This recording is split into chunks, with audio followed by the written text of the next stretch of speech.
Hello மக்களே! எல்லாரும் எப்படி இருக்கீங்க? நல்லா இருக்கீங்க நான் நம்புறேன்.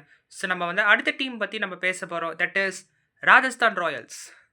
நம்ம ராஜஸ்தான் ராயல்ஸ் பத்தி நம்ம மெயினா சொல்லப்போனா, 2008ல வந்து ஐபிஎல் கப் ஜெயிச்சாங்க. தட் இஸ் ஷேன் வார்ன் தலைமையில. சுருக்கமா சொல்லப்போனா, அவர் வந்து அந்த இயர்ல வந்து கோச்சாவும் இருந்தாரு. பிளஸ் கேப்டனாவும் இருந்தாரு. செமல நல்ல ஒரு பிளேயர். ஆனா அவர் இல்ல. ஸோ அவரு உருவாக்கின டீம் இப்போ சுருக்கமா சொல்லப்போனா, அகல பாதாளத்தில இருந்தது. பழையபடி வந்து ஒரு ஸ்ட்ராங்கான டீமா உருவாயிருக்கு. நான் ஏன் சொல்றேன்னா, குமார் சங்கக்காரா கோச்சிங் இருந்த வரைக்கும் டீம் நல்லா இருந்தது. ராகுல் டிராவிட் கோச் ஆனதுக்கப்புறம் டீம் செதற தேங்கா மாரி செதறிடுச்சு. இப்போ வந்து சங்கக்காரா வந்ததுக்கப்புறம் பழையபடி அந்த தேங்காய் ஒட்டின்னு இருக்கு. நான் ஏன் சொல்றேன்னா, நெறைய காரணங்கள் இருக்கு. ஸோ வாங்க நம்ம டைரக்ட்டா கன்டென்ட்குள்ள போகலாம். நாங்க ஃபர்ஸ்ட் பண்ண பிக்கஸ்ட் மூவ் என்னன்னா, ட்ரேட்லேருந்தே நம்ம ஸ்டார்ட் பண்ணுவோம். ஃபர்ஸ்ட் வந்து அவங்க மெயினா வந்து சஞ்சு சாம்சன் வந்து ட்ரேட் பண்ணிட்டாங்க. பிகாஸ் ஏன் சஞ்சு சாம்சன் வந்து ட்ரேட் பண்ணாங்கன்னா, சஞ்சு சாம்சனுக்கும் மேனேஜ்மென்ட்டுக்கு ஒரு கருத்து வேறுபாடு இருந்தது. அவர் ஆல்ரெடி வந்து சோர்சஸ்ல என்ன சொல்லியிருந்தாங்கன்னா, "என்னை வேற டீம்ல வந்து ட்ரேட் பண்றுங்க." அப்படின்னு மெயினா சொல்லியிருந்தாங்க. அவங்க பண்ண பிக்கஸ்ட் மூவ் என்னன்னா, அவங்க வந்து சிஎஸ்கே கிட்ட சஞ்சுவ வந்து சிஎஸ்கேக்கு ட்ரேட் பண்ணிட்டு 2 பிளேயர் வந்து டிமாண்ட் வச்சாங்க. ஃபர்ஸ்ட் அவங்க வச்ச டிமாண்ட் என்னன்னா, டிவால் பிரேவிஸ் கேட்டாங்க. சிஎஸ்கே வந்து ரிஜெக்ட் பண்ணிட்டாங்க. சிவம் துபே கேட்டாங்க. சிஎஸ்கே அத ரிஜெக்ட் பண்ணாங்க. ஃபைனலா அவங்க கேட்டது வந்து என்னன்னா, நம்மளோட தளபதிய வந்து மெயினா கேட்டாங்க. That is Ravindra Jadeja. 14 க்ரோர்ஸ்க்கு வந்து மெயினா கேட்டிருந்தாங்க. ஸோ சிஎஸ்கே வந்து எக்ஸ்ட்ரா அடிஷனலா வந்து சாம் கரன் வந்து கேட்டிருந்தாங்க. ஸோ வந்து என்ன பண்ணிட்டாங்கன்னா, சிஎஸ்கே வந்து 2 பிளேயர் வந்து ட்ரேட் பண்ணிட்டாங்க. தட் இஸ் ஜடேஜா வந்து 14 கோடிக்கும், சாம் கரனுக்கு 2.5 க்ரோர்ஸ் வந்து மெயினா வந்து ட்ரேட் பண்ணியிருக்காங்க. என்ன கேட்டா, அந்த 2 பிளேயர் ஆட் ஆனதே ஒரு பிக்கஸ்ட் மூவ். அண்ட் ஃபினிஷிங் வந்து மெயினா வந்து அவங்களுக்கு ப்ராப்ளம் கன்சர்ன் இருக்காது. ஏன்னா வந்து இவங்க 2 பேர் ஆட் ஆனது வந்து ஹெட்மயர் வந்து டாப் ஆர்டர் வந்து மேபி ப்ரொமோட் ஆகிறதுக்கான வாய்ப்புகள் ரொம்ப அதிகமா இருக்கு. இன்னொன்னு வந்து என்னன்னா, டானன் ஃபெரேராவும் ட்ரேட் பண்ணியிருக்காங்க. 1 க்ரோர். இட் இஸ் ஸ்டீல் நான் சொல்லுவேன். ஏன்னா வந்து எஸ்ஏ20ல அவர் மெயினா நல்லா பெர்ஃபார்ம் பண்ணாரு. ஸோ அதனால அந்த பேசிஸ் வச்சு நான் சொல்றேன். இந்தியன் கண்டிஷன்ஸும் அவர் நல்லா ஆடுவாரு. அவருக்கு பெருசா வாய்ப்புகள் கிடைக்கல. மேபி இந்த இந்த சீசன் அவருக்கு கிடைக்கிறதுக்கான வாய்ப்புகள் மிக அதிகமாவே இருக்கு. ஸோ ஒண்ணு ஒண்ணா நம்ம வருவோம். நெறைய சேஞ்சஸ் இருக்கு இந்த டீம்ல. ரவி பிஷ்ணாய் வந்து ஆட் பண்ணது பிக்கஸ்ட் அட்வான்டேஜ். சஹலுக்கு அடுத்து ஒரு நல்ல ஸ்பின்னர் நம்மளுக்கு டீமுக்கு செட் ஆயிருக்கு. சஹல் அஸ்வினுக்கு அடுத்து ஒரு நல்ல ஸ்பின்னர் வந்து டீமுக்கு செட் ஆயிருக்கு. அப்புறம் வந்து சில பல டேலண்ட்ஸ்ல மெயினா வந்து அவங்க ஆட் பண்ணிருக்காங்க. ஸோ ஒண்ணு ஒண்ணா பார்ப்போம். டாப் பாய்ஸ் வந்து நான் மெயினா சொல்றேன். இந்த டீம்ல வந்து ரவி பிஷ்ணாய் வந்து 7.2 க்ரோர்ஸ்க்கு வந்து மெயினா வாங்கியிருக்காங்க. இன்னொன்னு வந்து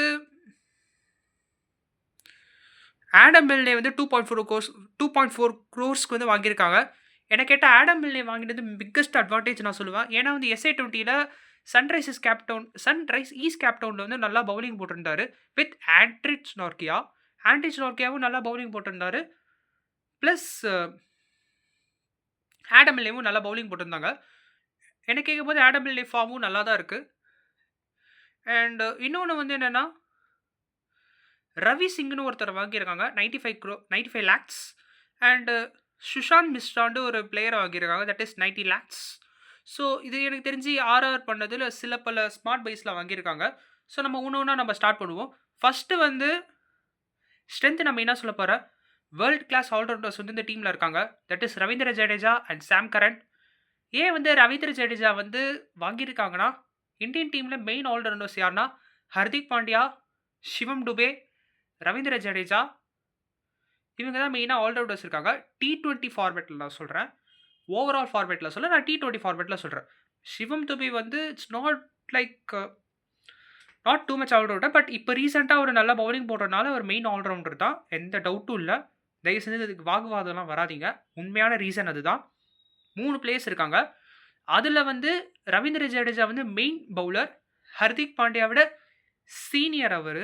2013லேருந்தே அவர் ரொம்ப ஃபேமஸ். 2009லேருந்தே அவர் வந்து இந்தியன் டீமுக்காக ஆடுறாரு. ஹர்திக் பாண்டியா தான் 2016லேருந்தே வந்து ஆடுறாரு. ஸோ பார்க்கும்போது ரவீந்திர ஜடேஜா தான் சீனியர். ஸோ அதை வச்சு நான் சொல்கிறேன்.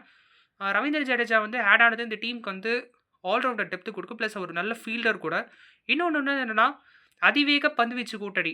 ஏன்னா வந்து டீம்ல நெறைய பேர் இருக்காங்க. சுருக்கமா சொல்லப்போனா ஜோஃப்ரா ஆர்ச்சர் இருக்காரு. நரேன் பக்கர், ஆடம் மில்னே இந்த மாரி 145 ஸ்பீட் போடக்கூடிய பவுலர்ஸ் இந்த டீம்ல இருக்காங்க. சுருக்கமா சொல்லவே வேண்டாம். டார்கெட் பண்ணி அடிப்பாங்க. மெயினா வந்து ஷோல்டர் ரீஜியன் மெயினா அந்த இடத்து மாரி பவுன்சர் போடுவாங்க. ஸோ இந்த டீம்ல பவுலிங் சும்மா வேற லெவல்ல இருக்குது. ஃபாஸ்ட் பவுலிங் அட்டாக் சும்மா வேற லெவல்ல இருக்குது. இன்னொன்னு வந்து என்னன்னா, டாப் ஆர்டர் வந்து சும்மா கன் மாரி இருக்குது. யஷஸ்வி ஜெய்ஸ்வால், வைபவ் சூரியவம்ஷி, ரியான் பராக் இந்த மாரி டாப் கிளாஸ் ஒரு டாப் ஆர்டர் டாப் ஆர்டர் வந்து கிளாஸான பிளேயர்ஸ் இருக்காங்க. கிளாஸான யங்ஸ்டர்ஸ் இருக்காங்க. வைபவ் சூரியவம்ஷி சொல்லவே வேண்டாம். இப்ப வரைக்கும் நல்லா ப்ரூவ் பண்ணின்னு வராரு. எங்க தொட்டாலும் செஞ்சுரி அந்த மாரி ஒரு நல்ல பிளேயர். ஸோ அதே ஃபார்ம் வந்து இந்த ஐபிஎல்ல கன்டின்யூ பண்ணாலும் ஆச்சரியப்படுறதுக்கு ஒண்ணும் இல்ல. அவர் எனக்கு தெரிஞ்சு ஒரு மினிமம் ஒரு 600 பிளஸ் அடிச்சாலும் ஷாக்கிங் ஆகுற அளவுக்கு பெருசா ஒண்ணும் இல்ல. கன்ஃபார்ம் அடிப்பாரு. அது எந்த டவுட்டும் இல்ல. இதே ஃபார்ம் மெயின்டெயின் பண்ணாருன்னா, அரவுண்ட் ஒரு 2 மேட்சாவது செஞ்சுரி அடிக்கிறதுக்கான வாய்ப்புகள் வைபவ் சூரியவன்ஷிக்கு இருக்கு. யஷஸ்வி ஜெய்ஸ்வால் அவரும் அதிரடியா ஆடுவாரு. பொறுத்திருந்து பார்ப்போம். என்னதான் பண்றாங்கன்னு. அடுத்து வந்து வீக்னஸ் வந்து நம்ம சொல்லப் போறோம். இந்த டீம் வந்து சஞ்சு சாம்சன் இல்லாத ஆர்ஆர் நெனச்சே பார்க்க முடியல. எப்படி சிஎஸ்கேக்கு வந்து ரவீந்திர ஜடேஜா இல்லாத சிஎஸ்கேவோ, அதே மாரி ஆர்ஆருக்கு வந்து சஞ்சு சாம்சன் இல்லாதது ஒரு மிகப்பெரிய இழப்பு நான் சொல்லுவேன். நான் இழப்பு ஏன் சொல்லுவேன்னா, நெறைய இருக்கு. ஏன்னா வந்து ரியான் பராக் வந்து கேப்டன்சி போட்டிருக்காங்க. கேப்டன்சி வந்து நெறைய பேருக்கு உடன்பாடு இல்லன்னு சோர்சஸ்ல இருந்து வருது. ஏன்னா வந்து ரவீந்திர ஜடேஜா எதுக்கு ட்ரேட் பண்ணாங்கன்னா, கேப்டன்சி அந்த இதுக்காக தான் மேபி இத ட்ரேட் பண்ணாங்க. இந்த மாரி சோர்சஸ் சொல்றாங்க. பட் ரியான் பராக் வந்து எதுக்கு கேப்டனா போட்டாங்கன்னு தெரியல. மேபி வந்து ஃபியூச்சர் கன்சர்ன் மேபி பார்க்கறதுக்காக இருக்கலாம். ஒரு 10 வருஷத்துக்கு வந்து ஒரு கேப்டன் மெட்டீரியலுக்காக மேபி ரியான் பராக் மேபி போட்டிருக்கலாம். பட் இருந்தாலும் இந்த டீம்ல நெறைய பாலிடிக்ஸ் இருக்குன்னு சொல்றாங்க. ஆனா என்ன பொறுத்தவரைக்கும் யஷஸ்வி ஜெய்ஸ்வாலுக்கு தான் கேப்டன்சி குடுக்கணும். ஏன்னா வந்து அவர் ஆல்ரெடியே வந்து சொல்லியிருந்தாரு. இந்த மாரி நான் ஒரு கேப்டன் பண்றதுக்கான எனக்கு இன்ட்ரெஸ்ட் இருக்குன்னு மேபி சொல்லியிருந்தாங்க. ஆனா வந்து இவங்க ஏன் இந்த மாரி இது பண்ணாங்க எனக்கு தெரியல. பொறுத்திருந்து தான் பார்க்கணும். அண்ட் ஆப்பர்ச்சுனிட்டீஸ் வந்து இந்த டீம்ல மெயினா நான் என்ன சொல்லணும்னா, ரவி பிஷ்ணோய் அண்ட் ஜடேஜா காம்போ. இந்த காம்போ எனக்கு தெரிஞ்சு கன்ஃபார்ம் ஹிட் ஆகுங்க. ஏன்னா வந்து ரவிச்சந்திரன் அஸ்வின் அண்ட் சஹல் காம்போக்கு அடுத்து வந்து இந்த காம்போ கன்ஃபார்ம் ஹிட் ஆகுறதுக்கான வாய்ப்புகள் மிக மிக அதிகம். Ravi Bishnoi is leg spinner. Ravindra Jadeja slow arm, slow left arm, unauthorised bowler. நல்ல வேரியேஷன்ஸ் இருக்கு. தூஸ்ரா நல்லா போடுவாரு. அதே மாரி ஆஃப் ஸ்பின் நல்லா போடுவாரு. இது மாரி ஏகப்பட்ட வேரியேஷன்ஸ் உள்ள பவுலர். அண்ட் ரவி பிஷ்ணாய் வந்து கூக்லி நல்லா எக்ஸிக்யூட் பண்ணுவாரு. ஸோ அதனால இந்த டீம் வந்து செம்ம தாறுமாறான டீம். அண்ட் இளம் player that is Vaibhav Suryavanshi. Seriously சொல்றேன். எப்படி ஆயுஷ் மாத்ரேன்னு ஒரு சிஎஸ்கேல ஒரு பிளேயர் இருக்காரோ, வைபவ் சூரியவம்ஷி ஆர்ஆர் இந்த டீம்ல வந்து இருக்கிறது பிக்கெஸ்ட் அட்வான்டேஜ். ஸோ பார்ப்போம் என்னதான் பண்றாங்கன்ட்டு.